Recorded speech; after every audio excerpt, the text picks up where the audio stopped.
What is going on, Browns fans? Welcome back to the Cleveland Pulse YouTube channel. I am your host, Justin Harold, and with me, as always, my co-host, Jeff Santa. Today, we are just talking to you guys before the season starts. We're about two or 3 weeks out, Jeff, from kickoff. I believe it's going to be 2 weeks from Sunday. Couple weeks. Yeah. So, but 2 weeks or 3 weeks from Sunday, your Browns will be playing the Cowboys. However, the preseason it has been going on if you guys have not been watching, but other news to talk about around the team, mainly with injuries and lingering injuries and whatnot. So, with that all being said, Jeff, how are you doing? Good. Glad to be back with you. Been a long time no see. Officially back in the driver's seat here. Here's what's going on.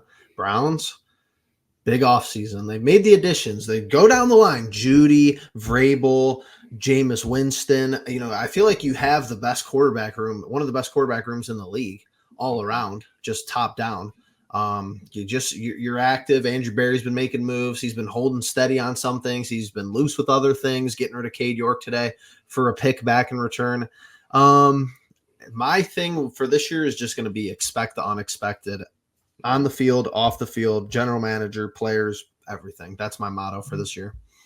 Yeah, interestingly enough, what a lot of people have been saying about the Cavs and what happened in their previous postseason, I'm just looking at health being the major concern with this team because I believe at this point, with this regime, we're in Super Bowl or bust territory.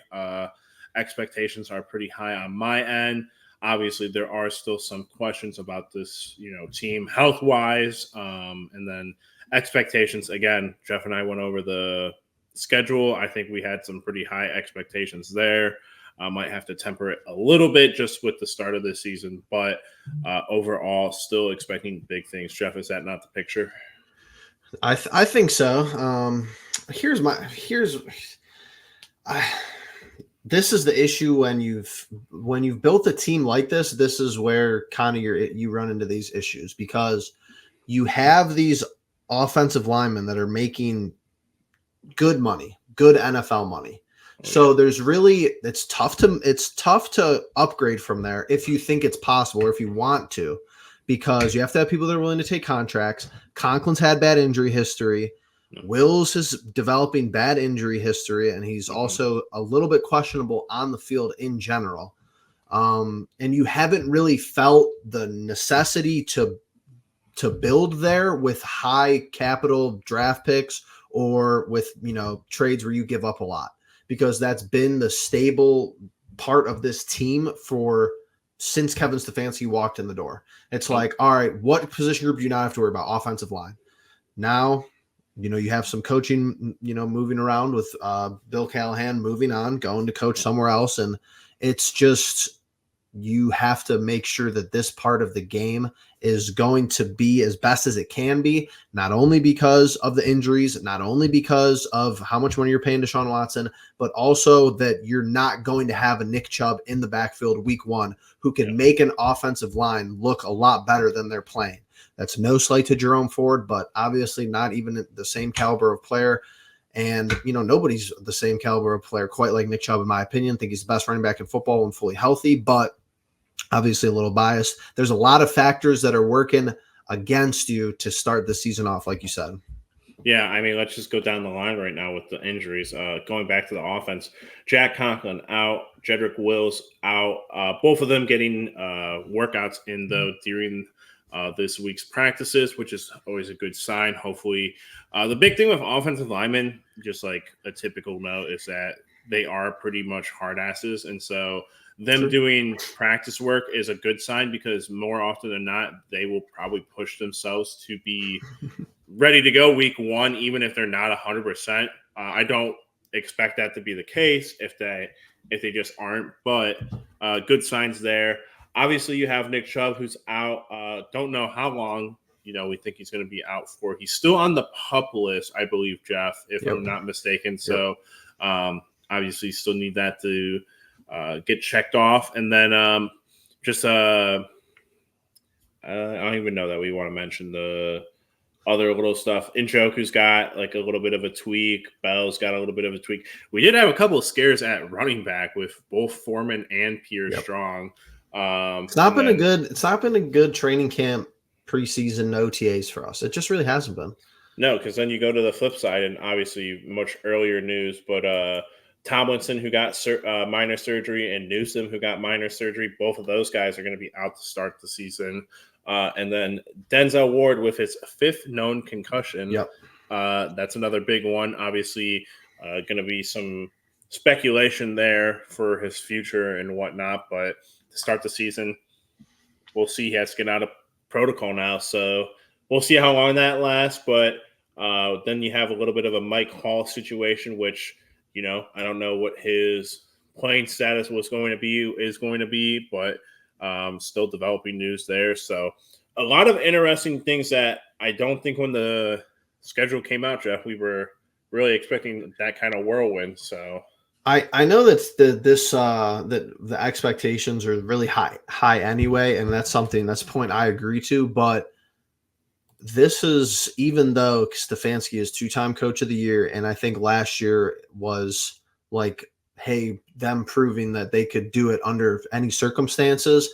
Once again, out of the gate here, we're going to find out how good Stefanski is, how good Jim Schwartz is, and how good Andrew Berry in this front office is, because this is what you have to rely on when you have bad injury luck, when things don't go your way. You have to rely on a coaching staff that's been here, that's set a standard, that's set the groundwork and the baseline, and a front office who's willing to address needs however possible, even if really slightly, even in marginal manners around the roster. So I think Stefanski is going to have high expectations again, but this is like another prove it type of moment. And I can't believe I'm saying that for week 1, but you are at home, but you're not facing some, team that's significantly less talented than you in the Dallas Cowboys. They're going to be a good football team. Do I still think we have a chance to be the more talented football team? Absolutely. Even with all these injuries, and especially at home, definitely better than going and playing in Dallas, in my opinion. So you got to make Dak Prescott feel uncomfortable. And that's what is kind of keeping me level at this point in time.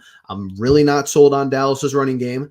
CeeDee Lamb could be a potential holdout candidate. His status for games and stuff is still not determined. And the defensive line, knock on wood, is still, you don't really have any issues there outside of, like you mentioned, with Mike Hall, because it seems like he could be a contributor. His status is up in the air, obviously, as well. Tomlinson as well. But I mean, even with Tomlinson out, I'm just still thinking like we have enough firepower on the defensive side, even at the linebacker level, to be able to make Dak Prescott feel uncomfortable and have an advantage defensively in week 1.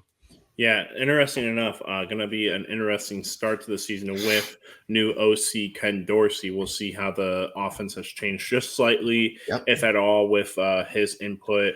I think, like you said, in terms of talent, I think the wide receiving room is a interesting one to talk about, especially with Dallas obviously having CeeDee Lamb, who I think as of right now, most would put him above all of our guys. But then, for sure, you go for their 2s and their 3s. I think there's a little bit of an interesting conversation to be had with our guys. So going to be interesting. I want to see the talent kind of, exceed what might be going on with the injuries. So, Deshaun Watson, Amari Cooper, see our first look with Jerry Jeudy. That'll be interesting. But David Njoku, all those guys on offense, and then obviously defense. Myles Garrett just going to have to disrupt Dak as usual. But, Jeff, other than that, any notes that we need to have before we call this one a quits? Just got to be ready to play like an uncomfortable situation. And I think that's why a lot of people are skeptical about Watson not playing this week. And I'm totally going to understand that point of view. I'm going to default to a Stefanski decision if he's the one making it. Mm-hmm. If Watson's making the calls and Stefanski's just like, all right, then, well, that's a whole different story. But to me, let Stefanski make the call. I think he should 100% play this weekend. I can't see why he won't play 1 or 2 series. Like I'm not seeing it because week 1 with degraded left tackle play, however you slice it, against Dallas, against Micah Parsons, and some of their other defensive players, if that's Watson's first action back since way before even Flacco showed up onto the scene last year, basically, then I think it's going to be an issue to watch. I think it's just, in terms of him playing this weekend, all I'd really want to see are like 3 scripted pass plays, Yes. one quick throw, one, three steps back, let it rip, and then one where it's max protection and just let him throw a deep ball, and just get those 3 passes out of the way. Whether they're incompletes or not, it doesn't matter. I just need to know that the dude's okay. He can throw a football. Script the Stefanski first 12 that he's so good at. Walk down the field and score a touchdown. And I could give a rip. Stefanski and Watson could both leave. I could sincerely care less. They could both walk off the field and go back to the locker room. I don't care. But I need something to be like, and however you want to look at it, there's if he does not play good, it's going to always be amplified, even if he's average, because we're not paying him to be average. We're not paying him to be slightly above average. If he's not a top 7, top 6 quarterback in the league, it's going to be difficult to justify his salary, and it's going to be difficult to say that trade was worth it this many years into it. I'll be the first person to say that, even though I thought that I was all on board for the trade. I still am on board for the trade. He's got to show it this year. Saw flashes. There's got to be something in there. But Houston Watson, he's not. It don't matter if someone's coming off the left side and he's evading the tackle, breaking the tackle, and throwing the ball. Like, this is why you have him, is to elevate. Okay, your offensive line might suck for like 2 or 3 weeks. It's kind of the opposite of what happened last year, where you kind of start off all healthy and everything. You start this year off a little banged up, and the term of keep yourself afloat or whatever, is where Watson's got to make his money worthwhile, because you just stay the course. You get Nick Chubb back, you get some offensive line help back, you get some defensive help back, and then boom, you're in the middle of the season. I think the bye week is right smack dab in the middle of the season. So again, you get to that, you come out of there, and you just got to keep guns firing. So, but again, I think what I said before, with the talent just kind of exceeding what's going to be happening with injuries at the start of the season, is just going to have to happen. So, I think the expectations are there. But again, I think just getting into it, we'll see what happens this weekend, whether he throws, whether he doesn't, whether he plays, whether he doesn't. It won't really matter all that much, because September 8th is when the Browns play Dallas week 1. It's starting to get exciting here in Cleveland. And with that all being said, we're going to get you guys some more regular updates soon. But with that all being said, make sure you guys are liking, subscribing, commenting down below what you guys think is going to be the biggest thing going into this week 1 matchup. What's the biggest storyline going into the season, and what you guys think is the prediction of that game. So all that being said, we'll catch you guys in the next one.